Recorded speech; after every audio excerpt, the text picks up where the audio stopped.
Hola, buenos días.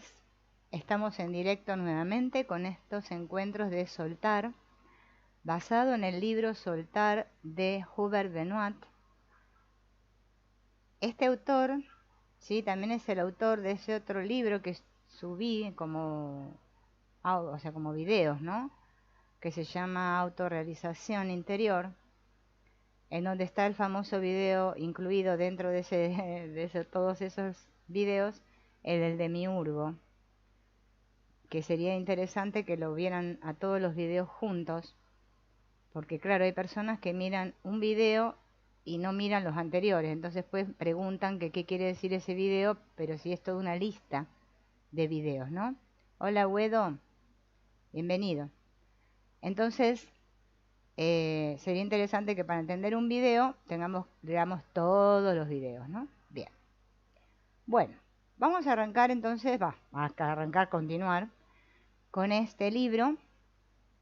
Habíamos quedado en la parte de la conciencia universal. ¿Qué es esto de la conciencia universal? Acá el autor dice que la conciencia universal se manifiesta mediante el conocimiento de lo universal, mediante la percepción de formas universales, mientras que la conciencia individual o animal se manifiesta mediante el conocimiento de lo individual, mediante la percepción de formas individuales. ¿Cómo comprender la diferencia entre formas individuales y formas universales? Las formas individuales son múltiples, son las formas de cada una de las 10.000 cosas. Las formas universales, en cambio, son solo dos. Son las relaciones de convergencia y de divergencia, de las que ya hablamos a propósito de nuestras resonancias ideales, son la armonía y desarmonía, manifestadas en el seno de las formas individuales. Como esta cuestión es bastante delicada, debemos desarrollarla un poco. Toda forma es un conjunto de relaciones. Una forma individual es un conjunto de relaciones individuales. Distingo una recta de una curva al percibir las relaciones que existen entre los puntos que hay en ella, y diferencio la forma de un perro de la de un gato al percibir las relaciones que unen los elementos que hay en ellos. Estas relaciones individuales se encuentran a escala particular. A escala universal existen dos relaciones que se manifiestan en las leyes de gravitación y de expansión universales. Son las relaciones de convergencia y de divergencia, de armonía y de desarmonía. Mediante mi conciencia animal, tengo conocimiento de múltiples formas individuales. Mediante mi conciencia universal, tengo conocimiento de dos formas universales. Puedo mirar de dos maneras diferentes a un hombre que tengo enfrente. Puedo mirarlo simplemente con el fin de reconocerlo si lo vuelvo a cruzar. Lo que hago entonces lo hace también un animal. Pero puedo mirarlo para evaluarlo estéticamente y entonces veo en él algunos aspectos bellos y otros feos. En el primer caso percibo las relaciones individuales de varios elementos que hay en este hombre. En el segundo caso percibo las dos formas generales de armonía y de desarmonía, que son las relaciones universales que hay en el seno de las formas individuales. La conciencia universal se manifiesta, pues, en el hombre mediante sus percepciones de formas universales de armonía y de desarmonía.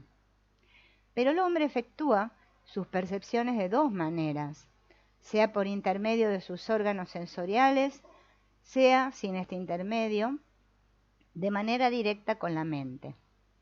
Las percepciones universales sensoriales corresponden a las resonancias estéticas o ideales. Las percepciones universales, puramente mentales, corresponden al intelecto verbal. Es fácil constatar la armonía y la desarmonía en el ámbito de las percepciones ideales sensoriales. Es menos fácil en el ámbito del intelecto verbal. En efecto, toda percepción intelectual es armonía, puesto que supone la relación convergente, armónica entre la palabra y la cosa que ésta simboliza. La desarmonía no tiene existencia positiva en el funcionamiento del intelecto. Está presente en modo negativo en la medida en que el intelecto no logra funcionar, percibir la relación armónica entre una cosa y una palabra. Mientras que en las percepciones sensoriales existen lo bello y lo feo, no se puede decir que en las percepciones intelectuales existan la verdad y el error. El error o la desarmonía intelectual no tiene existencia positiva, es sólo insuficiencia de verdad, de discriminación, es decir, de armonía. El intelecto es comparable con un ojo cuya función no es ver lo bello y lo feo, sino solo ver una armonía necesaria y que lo logra o no lo logra, es decir, que lo logra en mayor o menor medida. El intelecto no es evaluación, es discriminación. En el funcionamiento del intelecto, pues, no podría percibirse la desarmonía. Está representada en este dominio por el no funcionamiento de la discriminación.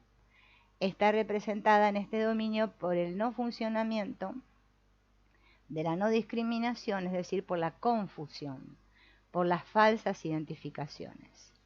Mientras que los sentidos discriminan la convergencia de la divergencia en las formas sensoriales, el intelecto triunfa o fracasa en discriminar. Entre las formas intelectuales, la convergencia armónica, la única que allí reina. Vemos pues que la conciencia universal se manifiesta de dos maneras, mediante las percepciones sensoriales ideales por una parte y mediante las percepciones intelectuales por otra. Tiene dos manifestaciones diferentes. De estas dos manifestaciones acabamos de ver en el aspecto pasivo o receptivo. Tienen también un aspecto activo o creador. Puedo reunir las formas universales sensoriales que percibo a mi gusto. Es la creación artística. Puedo reunir las formas intelectuales que percibo en creaciones científicas o filosóficas, que no son dos creaciones diferentes, ya que la filosofía es la ciencia del hombre psíquico.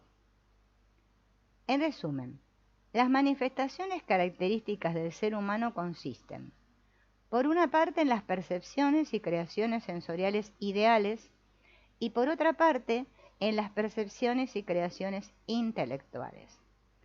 Estas manifestaciones se desarrollan de manera muy desigual en los diferentes seres humanos. Cada uno de nosotros nace con posibilidades de percepción y de creación artística e intelectual muy diversas. Sería posible fundar una caterología de los seres humanos sobre estas bases, pero nuestro objetivo no es ese, y queremos limitarnos a estudiar cómo el desarrollo de la sensibilidad ideal condiciona la manera en la que el hombre ve y lleva adelante el combate de su vida.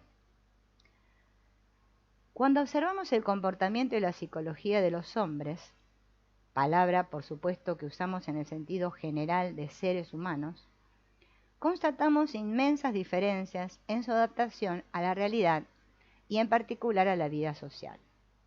Mostraremos que esta adaptación depende esencialmente de nuestra sensibilidad ideal.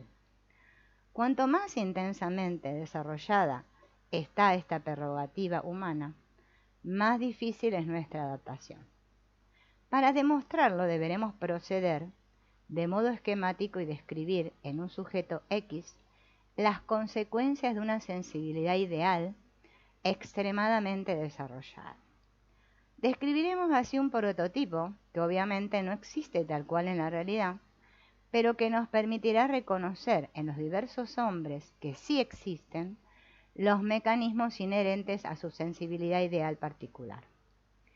Por lo demás, nuestro objetivo actual no es hacer un análisis psicológico, sino mostrar cómo nuestra perspectiva dualista yo, no yo, establece en nosotros una contradicción, es decir, un absurdo, que aumenta cuanto más participamos de las prerrogativas superiores del hombre.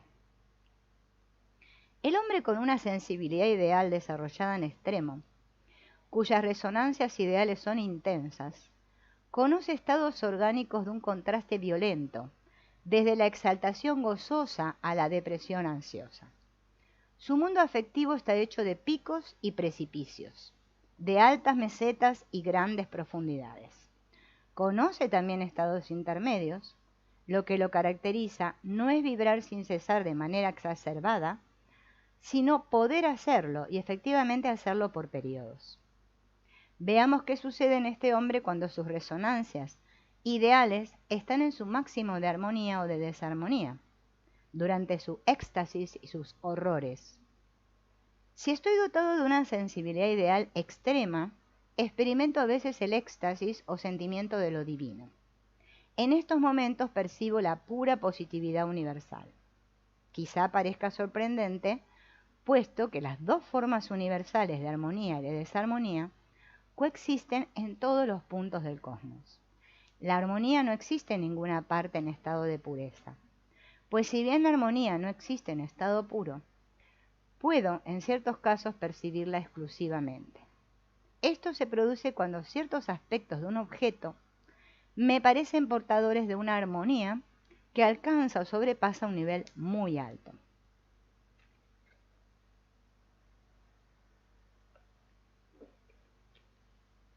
A partir de este grado, que constituye una suerte de umbral, la armonía que percibo me fascina. Capta mi atención a tal punto que la inmoviliza. Inmovilizada, fijada sobre la armonía aparente del objeto, mi atención ya no puede posarse sobre la desarmonía, que, sin este fenómeno de fascinación, me habría resultado igual de aparente. Puedo percibir los aspectos que sé que habitualmente me resultarían desagradables, es decir, que puedo ver con gran lucidez los defectos del objeto adorado, pero no los experimento como tales. Puedo ver los aspectos desarmónicos, pero no la desarmonía en sí, porque mi atención está inmovilizada sobre la armonía. En este estado no soy sensible más que a la armonía. La mitad de mi ser que corresponde a las percepciones contrarias está adormecida. Es como si, por ejemplo, mi brazo estuviera anestesiado y me clavaran una aguja en él. Me doy cuenta de que es un fenómeno habitualmente doloroso, pero no lo experimento como tal. Puesto que no experimento más que armonía al percibir el objeto, lo veo afectivamente como una pura positividad, como lo divino, como la perfecta encarnación de la yo realidad. La proyección me da la impresión de captar mi yo realidad en una unión donde se resuelve mi dualismo fundamental. Mi perspectiva dualista no conlleva más una yo realidad y una amenaza, sino un yo que percibe y un yo percibido. La amenaza es momentáneamente abolida. Esta percepción de lo divino se traduce en la felicidad más intensa que me sea dado sentir en mi condición dualista. Pero aunque experimente esta felicidad, con la impresión de que es perfecta, no lo es, puesto que el yo que percibe y el yo percibido son una sola persona, y su unión ilusoria no se podría lograr totalmente sin abolirse a sí mismo. Quienes tienen una fuerte capacidad para percibir lo divino, conocen bien el momento en que su felicidad se vuelve difícil de soportar, puesto que parece llevarlos hacia un abismo. Entonces deben desviar su atención del objeto un instante para romper la atracción vertiginosa. Al otro polo extremo de mis resonancias ideales, podemos llamarlo el horror o el sentimiento de la nada. Esta disonancia se produce cuando ciertos aspectos de un objeto, en general una situación, me parecen portadores de una desarmonía que alcanza o sobrepasa cierto umbral. Entonces, esta desarmonía me fascina, inmoviliza mi atención y adormece la mitad de mi ser, que corresponde a las percepciones armónicas.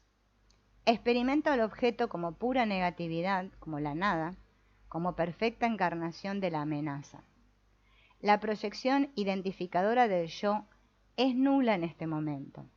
Mi perspectiva dualista de un sujeto amenazado y de un objeto amenazante está en su punto más alto. Esta percepción de la nada va acompañada del sufrimiento más intenso que me es posible.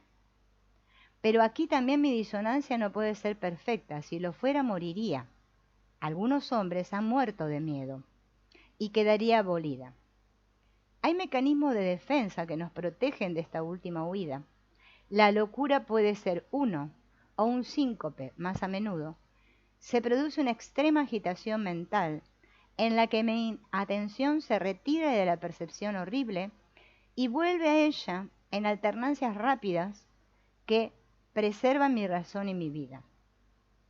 En el adulto se desarrollan mecanismos de defensa incluso más eficaces.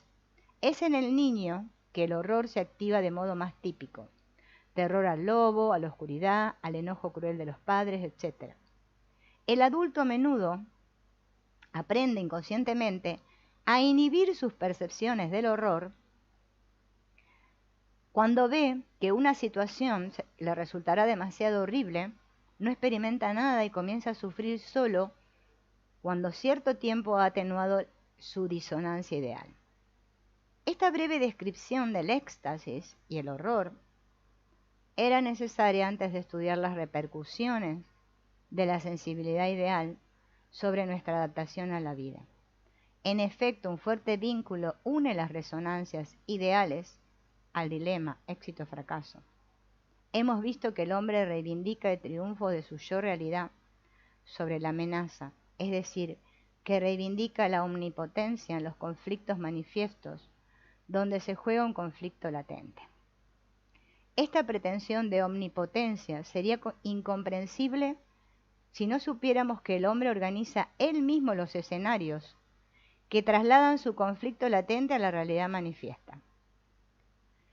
No se trata para mí de ser verdaderamente omnipotente como organismo ante el mundo exterior, sino de obtener una visión urdida artificialmente en la que aparezco, omnipotente en un escenario que yo mismo construyo. El éxito es una circunstancia donde logro verme como si fuera omnipotente. El fracaso es una circunstancia donde no lo logro, aunque lo haya pretendido. Esta noción debe quedar claramente establecida y no debemos confundir el fracaso práctico con el fracaso psicológico. Si fracaso en una competencia en la que interiormente no pretendí triunfar, ese fracaso práctico no es un fracaso psicológico, es decir, de lo que veo como mi éxito y lo que estoy obligado a ver como mi fracaso. Comprendido así, mi éxito es mi visión de mí omnipotente, mi visión de mí como omnipotente. Me parece estar en orden, manifiesta a mis ojos la armonía del cosmos, puesto que la afirmación de la yo-realidad, centro de mi mundo, es para mí la convergencia cósmica. Mi fracaso, al contrario, es la visión de mí omnipotente. Entonces me parece desordenado, manifiesta a mis ojos la desarmonía del cosmos, puesto que la negación de la yo-realidad es para mí la divergencia cósmica. Por consiguiente, mi éxito va acompañado de una consonancia ideal y mi fracaso de una disonancia ideal. El hombre, cuya sensibilidad ideal es media, puede soportar el fracaso porque el aspecto desarmónico de esta situación no llega al umbral en que se activa la fascinación y por consiguiente el horror.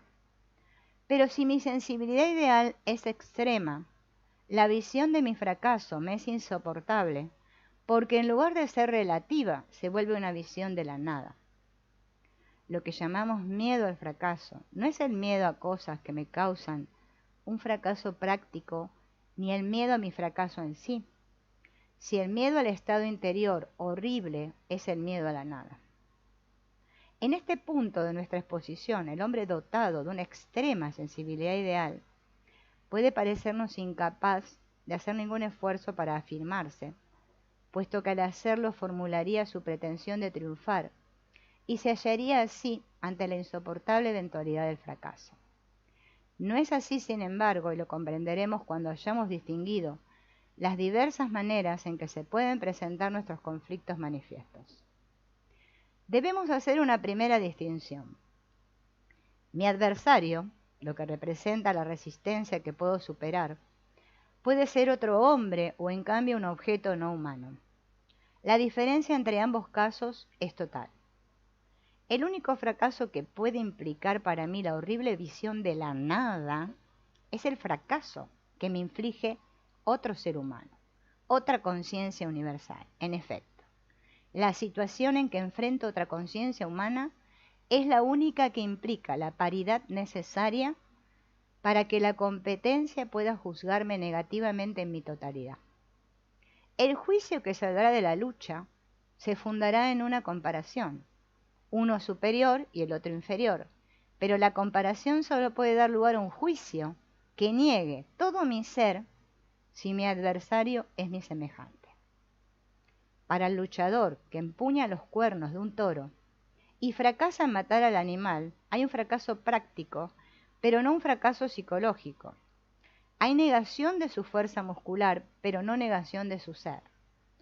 Si acometo una montaña y no consigo escalarla, no me siento nadificado por ella. Puedo sentirme nadificado, en cambio, si he pretendido al acometer este ascenso, igualar o sobrepasar a otros alpinistas. En el primer caso, solo me enfrenté a una montaña. En el segundo me enfrenté a otros hombres con quienes es posible una comparación total. Toda iniciativa afirmante es una apuesta. Y podemos decir que las únicas apuestas en las que nos arriesgamos a tener la visión de nuestra nada son aquellas que hacemos contra nuestros semejantes. Aquí entra una segunda distinción. La apuesta temible siempre se realiza contra otro hombre, pero la demostración que es objeto de la apuesta puede efectuarse más o menos lejos o más o menos cerca de la conciencia de mi adversario. Si me presento a un concurso de escritura y escribo un artículo, lucho contra dos hombres, pero la conciencia de mis jueces es lejana. Mi miedo al fracaso puede ser moderado debido a esta lejanía. Si hago una presentación oral, la conciencia de mis jueces es más cercana y mi miedo es mayor. Sin embargo, esta conciencia extraña todavía está separada de la mía por las convenciones impersonales del concurso. La situación que conlleva el mayor miedo, porque la conciencia del otro está en contacto inmediato con la mía, es la situación de lucha directa, de disputa, donde mi adversario manifiesta abiertamente su hostilidad. Esta situación me resulta insoportable, prácticamente imposible. Si soy de una extrema sensibilidad ideal, puedo vivir ciertas oposiciones a otros mientras la hostilidad no sea evidente. Pero desde que se admite la hostilidad recíproca, la apuesta involucra todo mi ser y me coloca ante el espectro horrible de mi eventual nada. Se podría objetar que una situación así me coloca también ante un eventual triunfo y que esto debería equilibrar aquello. Pero no hay allí un verdadero equilibrio, en efecto, suponiendo que yo deba vencer. Esta posible afirmación me parece limitada, puesto que estaré obligado a dedicarle esfuerzos. En cambio, mi posible fracaso me parece total. El dilema es desigual. El triunfo me promete una afirmación limitada y el fracaso una negación total. En estas condiciones no puedo considerar sino el eventual fracaso. Únicamente reina en mí el miedo a este fracaso. Si estoy dotado de una extrema sensibilidad ideal, puedo entablar toda suerte de luchas en las que aquello que se me resiste no es una conciencia humana. Puedo también entablar en cierta medida luchas que me oponen a mis semejantes y estas luchas son civilizadas, de modo que el odio en apariencia pueda estar ausente. Pero no puedo librar ninguna lucha en la que la mala intención recíproca corra el riesgo de ser obvia. Esta especie de lucha me inspira un verdadero terror. Terror no de mi adversario, no del eventual fracaso en sí, sino de la nada que aparece en un fracaso que mis esfuerzos no habrían podido evitar. Es decir, que la evidencia de que no soy omnipotente. Si me proponen una lucha así, me veo incapaz de aceptar el reto, porque no puedo querer luchar. Veo esta lucha como mi nada, y no puedo querer mi nada. Estoy pues desarmado ante la amenaza. El hecho de estar desarmado ante toda situación de conflicto directo con otro tiene varias consecuencias en mi comportamiento interior y exterior. Mi actitud hacia mis semejantes es necesariamente pacífica. Busco evitar todo conflicto, resolver todo desacuerdo, con explicaciones amistosas. Necesito ser amado, no por ser amado, sino porque esta situación me protege contra una eventual hostilidad. Busco complacer para conciliarme con el otro, para neutralizar en él al enemigo que quizás alberga. Pero esta necesidad de complacer es un último recurso. Lo que más me conviene es la soledad, la ausencia de ese otro, del cual jamás puedo saber si me incitará a la inaceptable hostilidad. La seducción conlleva un riesgo, porque si el otro me ama, tal vez será exigente y su amor podría revertirse. Por lo tanto, tengo miedo de ser amado al mismo tiempo que deseo ser amado para protegerme de ser odiado. Hola, Xiomara. Recién ahora te veo porque estoy por el otro lado y no aparezco por este lado. Bien.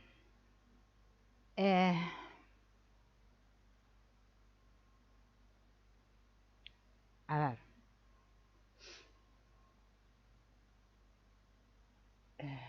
Necesito ser irreprochable para el prójimo, porque todo daño infligido por mí podría desatar la guerra que no puedo afrontar.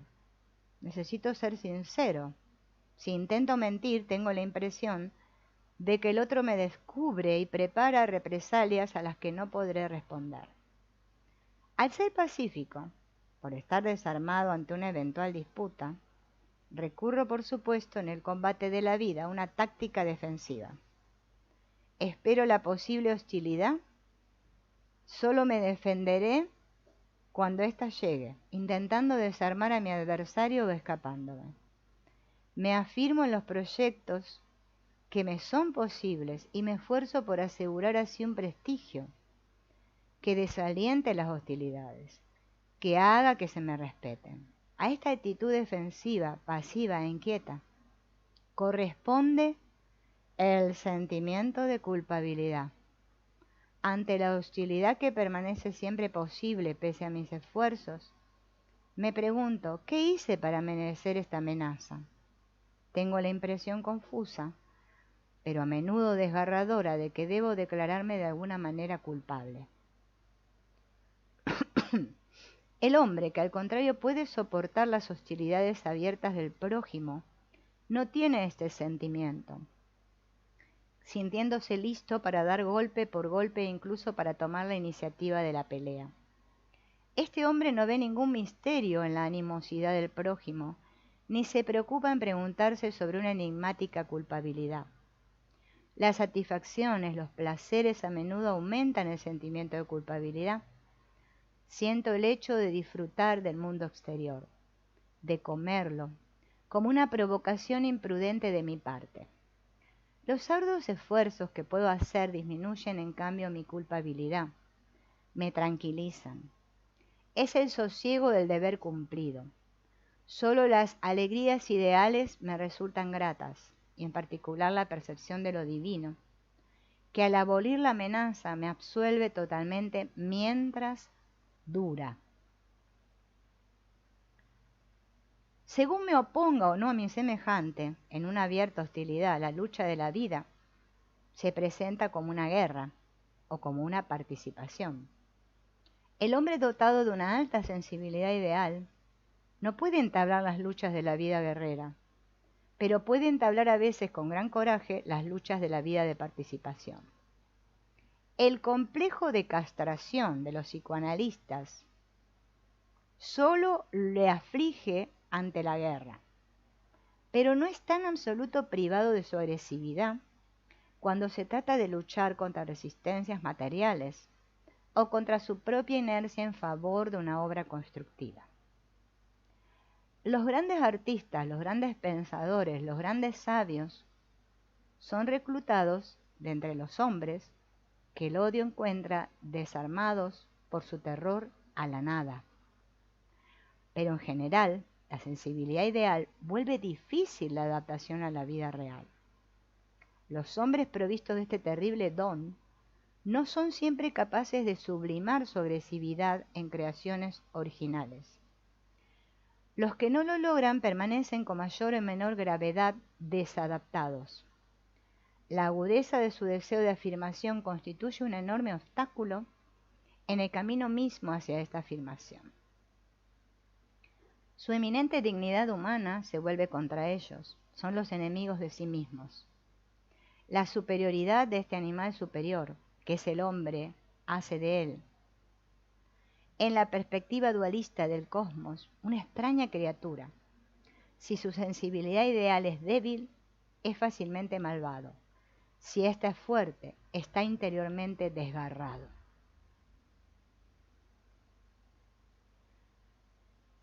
Examinaremos ahora la estructura del ser humano en su conjunto y nos apoyaremos para ello en algunas reflexiones sobre el ilusorio enigma de la muerte. El conocimiento de los tres planos cósmicos nos permite comprender que el hombre es a la vez triple y uno. Mi organismo único manifiesta la mente cósmica en estos tres planos a la vez. La manifiesta primero como el conjunto de las cosas inanimadas que entran en su constitución. Luego como integración viviente de estas cosas inanimadas. Y finalmente como intelecto capaz de acceder al plano universal.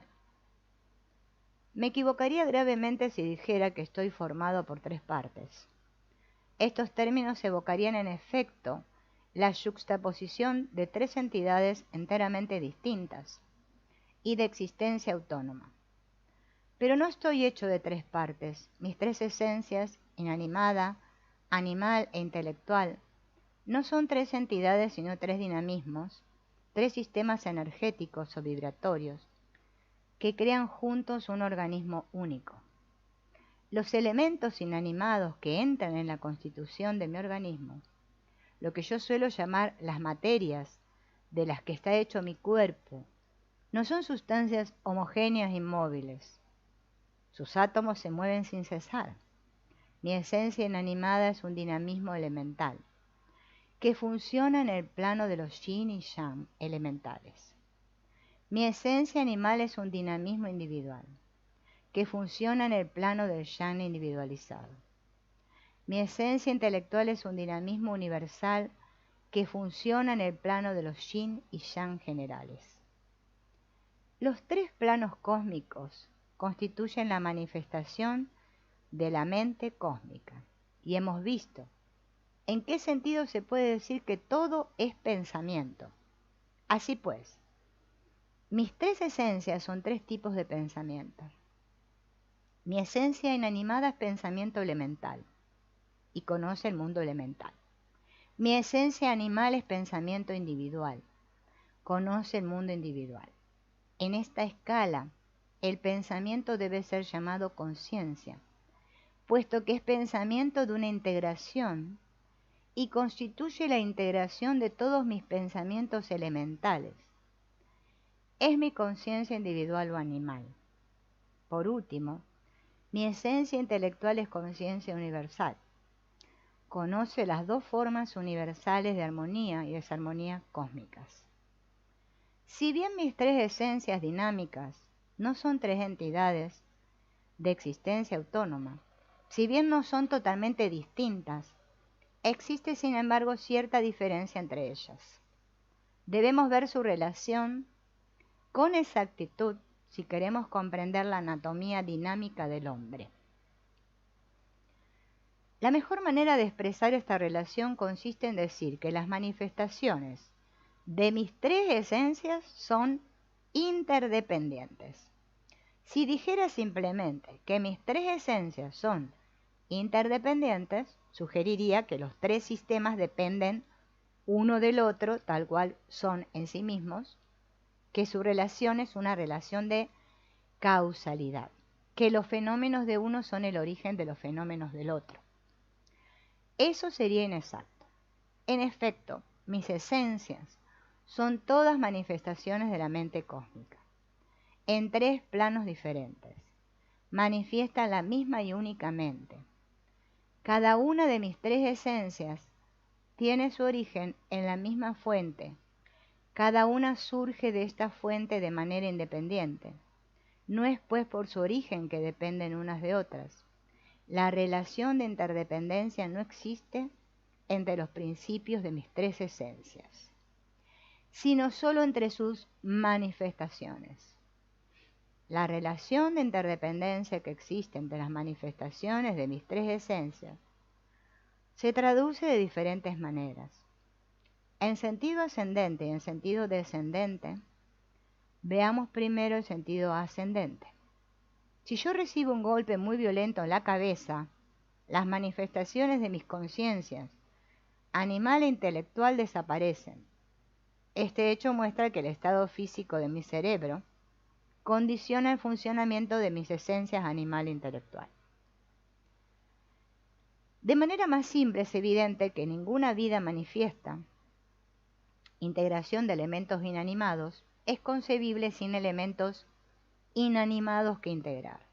Y en ninguna conciencia intelectual manifiesta es concebible sin un animal humano dotado de un cerebro vivo. El funcionamiento del lenguaje y de las resonancias ideales supone el funcionamiento de las percepciones sensoriales. La manifestación de mi esencia elemental condiciona pues la de mi esencia animal, y las manifestaciones de mi esencia elemental y animal condicionan la de mi esencia intelectual. Por otra parte, en sentido descendente, es fácil constatar que una resonancia ideal pueda desatar en mí fenómenos fisiológicos y modificaciones psicoquímicas. Las manifestaciones de mis 3 esencias se condicionan de lo bajo hacia lo alto y de lo alto hacia lo bajo de su jerarquía, es decir, que son interdependientes. En virtud de esta interdependencia, mis 3 esencias dinámicas funcionan en simultáneo en cada punto de mi organismo. No tengo 3 cuerpos, un cuerpo material, un cuerpo astral y un cuerpo mental. Tengo un solo organismo que se manifiesta a la vez los 3 planos dinámicos del cosmos. Sin embargo, el hecho de que existen en el mundo cosas inanimadas, sin conciencia ni animal ni intelectual, y animales sin conciencia intelectual, nos muestra que debemos trazar cierta distinción entre las manifestaciones simultáneas de mis 3 esencias. En cuanto a ser manifiesto, soy a la vez 3 en 1. Por no comprender que nuestras 3 esencias son independientes en su origen e interdependientes en sus manifestaciones, los hombres han erigido teorías incompletas sobre su propia estructura. La teoría materialista ve bien la unidad de nuestro organismo, pero no ve la tríada en la unidad. Las 3 esencias son reducidas a la única esencia elemental. El hombre es solo un conjunto de fenómenos físico-químicos. Las teorías espiritualistas distinguen correctamente diversas esencias, pero no ven la unidad de la estructura humana. Conciben al hombre formado de 2 o 3 partes enteramente distintas y designan a estas partes como entidades autónomas. Es el cuerpo y el alma, o bien el cuerpo, el alma y el espíritu. En esta perspectiva que crea entidades ilusorias, las esencias del hombre parecen yuxtapuestas y capaces de separarse. El alma personal habita en el cuerpo, como un hombre habita en su casa y puede irse de esta vivienda tras la muerte sin ser afectada por esta desunión. Volvemos a encontrar aquí la representación fabulosa que el hombre se hace de su yo, la idea de una persona a la vez individual, formal, temporal y universal, informe intemporal, en lugar de verse correctamente como principio universal por un lado y triple manifestación individual por otro. El hombre fabrica una representación caótica donde se confunden todas estas nociones y donde se ve como absoluto en tanto particular. De esta representación deriva el ilusorio problema de la muerte. El problema de la muerte es, para cada uno de nosotros, el de su propia muerte. Constato la muerte de los demás, sé que todos los hombres están muertos, mueren o morirán, y concluyo lógicamente que yo moriré. A fin de cuentas, siempre se trata de mí mismo. La muerte de un ser querido puede sumirme en el estupor y plantearme una pregunta angustiante. Este ser recién estaba aquí y de pronto no está más. Pero me concierne personalmente la desaparición de un ser con el que yo estaba más o menos identificado. Esta muerte me amputa una parte de mi propio ser, mata lo que vivía en mí mediante la vida del otro, y lo que me mata así parcialmente evoca con fuerza la amenaza cernida sobre mi yo realidad. Pese a las apariencias, el estupor en que caigo ante la muerte de un ser que amo no es sino el estupor ante el eventual fin de mi propia vida. Cuando presencio la muerte del prójimo, observo solo que las funciones de su organismo se detienen y que el organismo, en cuanto está hecho de elementos inanimados, se descompone. Esto me informa sobre el aspecto corporal de mi futura muerte, pero no sobre mi muerte en conjunto, puesto que, como hemos visto, no me identifico con mi organismo manifiesto, sino con mi organismo principio, con mi organismo en cuanto preside la existencia de todo lo que percibo. Saber qué le sucederá a mi cuerpo no es saber qué me sucederá a mí. Cuando el hombre imagina la desaparición de sus manifestaciones habituales, ve persistir su principio, pero también imagina este principio y lo personaliza. El yo principal, concebido por oposición al organismo manifiesto, permanece dotado de individualidad, concebido por oposición al organismo manifiesto, permanece dotado de individualidad, concebido por oposición a la forma, y es afectado por una personalización que lo deja en el dominio de la forma. El hombre ha planteado su yo, por oposición a las limitaciones espacio-temporales de su organismo, pero de tal manera que luego no puede pensar en sí mismo, sino en términos de espacio y tiempo. Distingue en sí mismo una parte temporal y una parte intemporal. Pero cuando se vuelve hacia esta parte intemporal, es incapaz de imaginarla como tal y solo la ve dotada de una duración perpetua.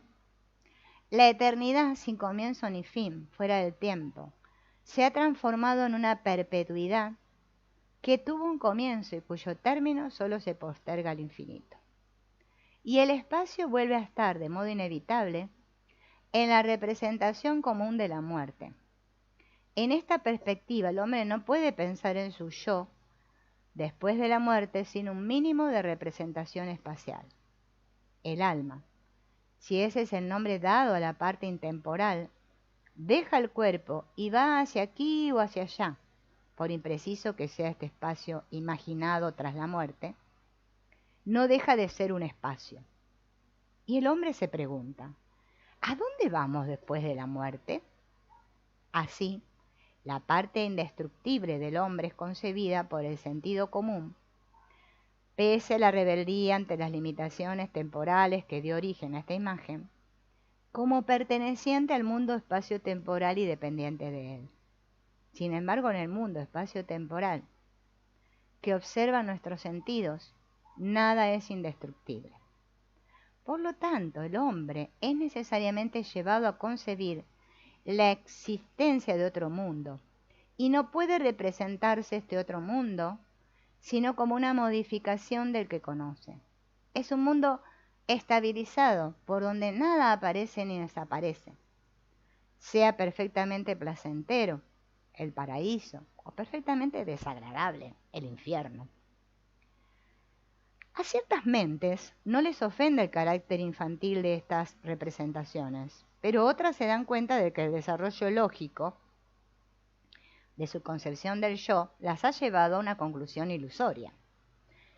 Si entonces son incapaces de reconsiderar la cuestión del yo y de reformular, gracias a la intuición metafísica, las premisas de las cuales partieron, se hallan atrapados entre un punto de partida aparentemente real y una conclusión evidentemente ilusoria. Hablan entonces del enigma de la muerte y del insoluble problema que ésta plantea. El hombre que habla del problema insoluble de la muerte expresa una gran verdad, pero no comprende el sentido exacto de esta verdad. Piensa de hecho que este problema existe objetivamente y que su mente toma conciencia de él como de un problema de física. Piensa pues que este problema implica, sin lugar a dudas, una solución y que solo es insoluble debido a la imperfecta inteligencia humana. En realidad, el problema solo existe en la mente humana. Es esta mente la que lo crea, y que lo crea de tal manera que es totalmente insoluble. ¿Cómo tratará este problema el metafísico? No brinda ninguna solución. Simplemente muestra que el problema no existe y que por consiguiente no hay ninguna solución que buscar. El sentido común cree que toda pregunta que planteamos es una pregunta que se plantea y debe pues implicar una respuesta correcta. Olvida que una pregunta puede fundarse en datos ilusorios y no dar lugar a ninguna respuesta correcta. Si le pregunto, ¿por qué la Torre Eiffel sale a dar un paseo cada mañana por el cielo de París? Usted hará arduos esfuerzos para hallar la respuesta correcta. El ilusorio problema de la muerte proviene del hecho de que el hombre intenta representarse lo que es.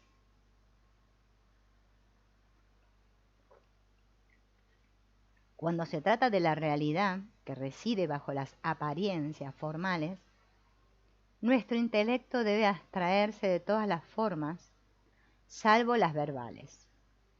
Intentar representarse la cuestión es caer sin lugar a dudas en fabulaciones infantiles. Hemos explicado ya que el hombre responde implícitamente a la pregunta: ¿quién soy? ¿Quién es este yo? Veamos ahora qué nos enseña la metafísica. Me manifiesto de manera triple en mi organismo único. ¿Puedo decir que yo soy esta triple manifestación? No, porque la idea de ser implica la estabilidad, la inmutabilidad, la permanencia. Ahora bien, mi triple manifestación son fenómenos, movimientos incesantes sin permanencia. Como triple manifestación, solo existo, no soy. Esta manifestación no es mi realidad, pero todo lo que me caracteriza, lo que hace que yo sea yo y no otro, lo que es personal para mí, todo eso pertenece a mi manifestación. Así pues, no soy en cuanto diferente del resto del cosmos, no soy en cuanto persona, soy en cambio en cuanto principio impersonal de mi manifestación en cuanto mente cósmica o principio absoluto. Solo en este origen reside mi ser, mi estabilidad, mi permanencia inmutable. Pero allí no soy más yo que no yo. El yo es también el no yo. Mi realidad es tanto el organismo de mi prójimo como el mío. Mi realidad es todas las cosas, pasadas, presentes y futuras, sin ser ninguna de estas cosas en particular. Es a la vez inmanente a toda la manifestación y trascendente a ella. Si me pregunto en qué me transformo después de la muerte, veo lo absurdo de mi pregunta. Ya sea que considere este problema desde el punto de vista de mi principio o de mi triple manifestación. Su absurdidad es igual que obvia. Mi principio es ser inmutable, intemporal. La noción de transformación no tiene ningún sentido cuando se la intenta aplicar a él. En cuanto a mi triple manifestación, no puedo preguntarme en qué se transforma. De hecho, esta es transformación, cambio incesante. ¿Puedo preguntarme con inteligencia en qué se transformará la transformación? Cuando me pregunto en qué se transforma mi manifestación, eso supone que esta no es totalmente transformación, que implica cierta permanencia distinta de la transformación, y que debo elucidar la relación de esta permanencia con la transformación. Veremos por qué considero las cosas de este modo. Cuando observo a un ser humano en el transcurso de su evolución viviente, constato que algo permanece semejante bajo las variaciones visibles. Un amigo que vuelvo a ver tras 20 años de ausencia tiene un rostro cambiado, pero en él algo permaneció igual. Todas las células que componen nuestro cuerpo mueren y son reemplazadas por otras, pero las nuevas células se agrupan en una arquitectura que se parece a sí misma. En el psiquismo, al igual que en el cuerpo, veo persistir dentro de la reorganización incesante de la vida ciertas constantes que definen al ser observado. Tengo así la impresión de una permanencia en la impermanencia. No veo entonces por qué esta aparente permanencia, que el movimiento incesante de los fenómenos parece respetar, sería afectada por el fin de la vida, más que por la vida misma. La prolongo pues más allá de la muerte y me interrogo sobre ella. Pero si reflexiono con más atención, me doy cuenta de que en la manifestación no existe jamás ninguna permanencia real. Lo que concebí como tal es sola la ilusoria interpretación, debido a mi memoria de una repetición monótona en los fenómenos. El Golfo Pérsico es una repetición de fenómenos impermanentes, no es una permanencia real. Un bosque puede mantener la misma fisonomía durante siglos, la superficie que cubre mantiene los mismos contornos, crecen en él las mismas esencias, reina en él la misma cualidad de luz. Este bosque no es, sin embargo, una real permanencia. Si un día lo talan y lo construye allí una ciudad, su aparente permanencia se revela ilusoria. Del mismo modo, lo que permanece semejante en un ser humano, en el seno de sus manifestaciones, es solo una repetición de fenómenos que nos da la impresión de una invariante en la variante. La similitud no es identidad. No existe allí nada permanente que la vida pueda respetar y que la muerte también deba respetar.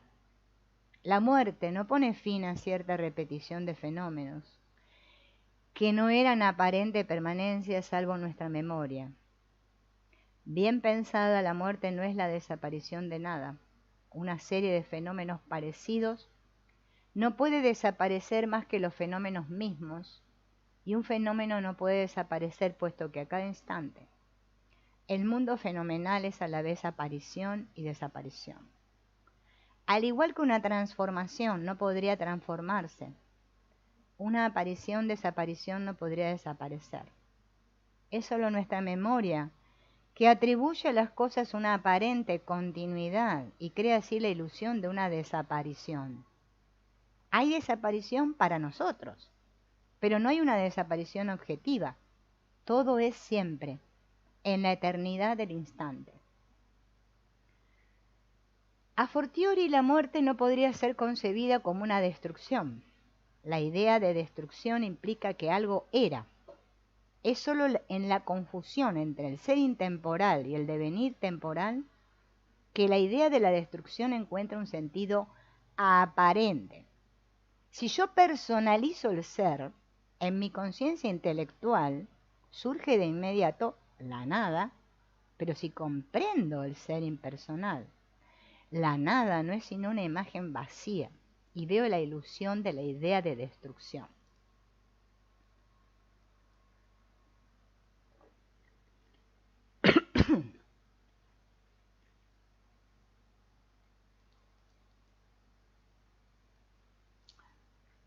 Supongamos que estoy tendido en una pradera, un día de estío, y que observo la formación de una nube en el cielo azul. La veo agrandarse y debido a mi memoria veo evolucionar a esta nube a la que mi conciencia confiere una aparente entidad. Puedo incluso, si me pongo a fantasear, distinguirla de las otras nubes, interesarme particularmente por ella, darle un nombre. Supongamos que esta nube se reabsorbe poco a poco y ¡puf!, desaparece. Lo que desaparece entonces es solo una creación de mi mente. Toda suerte de movimientos atómicos han presidido el fenómeno de la formación y desintegración de la nube.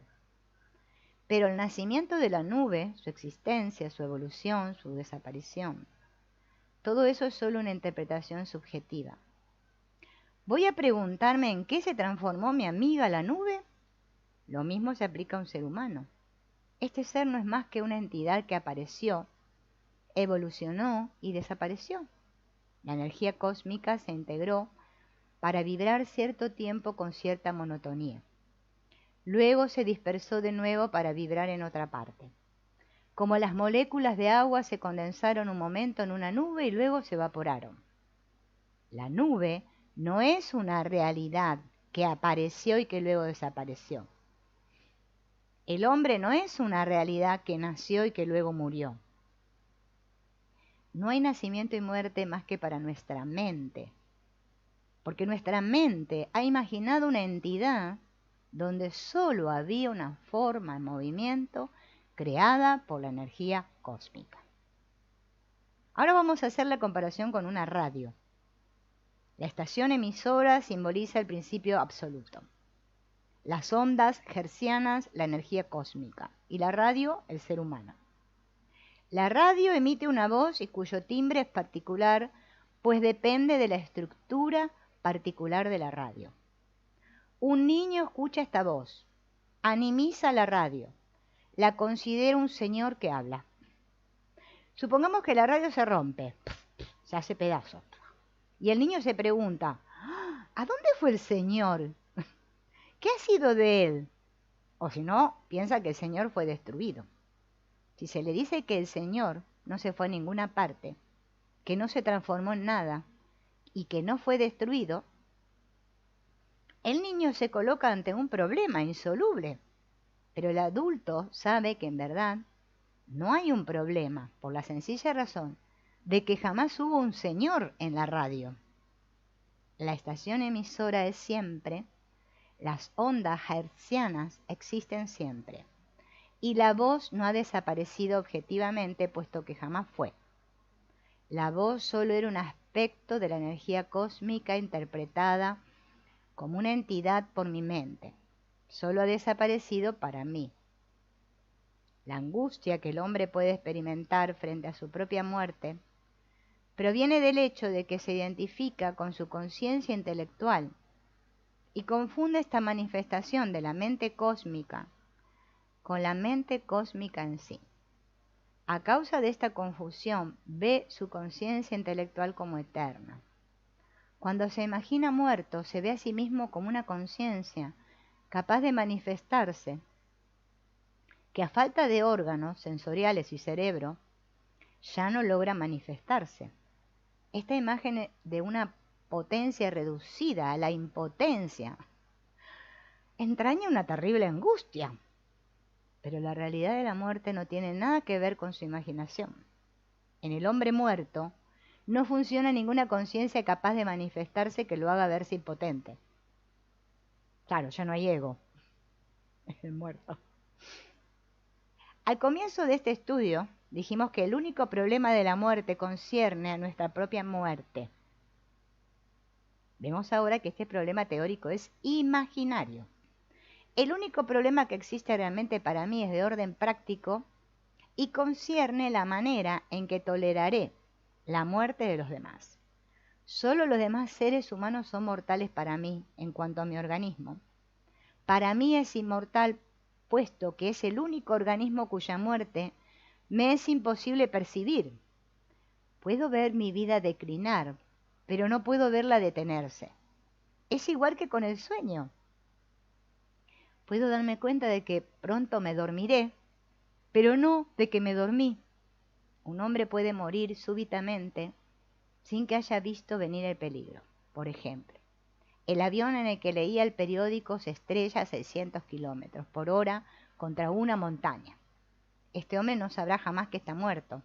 Sin embargo, la imagen de su muerte pudo haberlo atormentado toda la vida, infligiéndole las angustias de este insoluble enigma.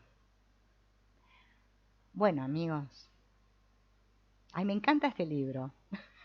Es muy profundo, ¿eh? Pero es muy directo el autor, muy directo, ¿no? Ojalá, como está acá Xiomara y el amigo Güedo, les sea de aporte, ¿no? Que siempre es mi intención, ¿no? Que podamos aprender siempre algo para profundizar un poco más en lo que realmente somos y no eso que nos creemos que somos. Nos vemos en el próximo encuentro. Chao.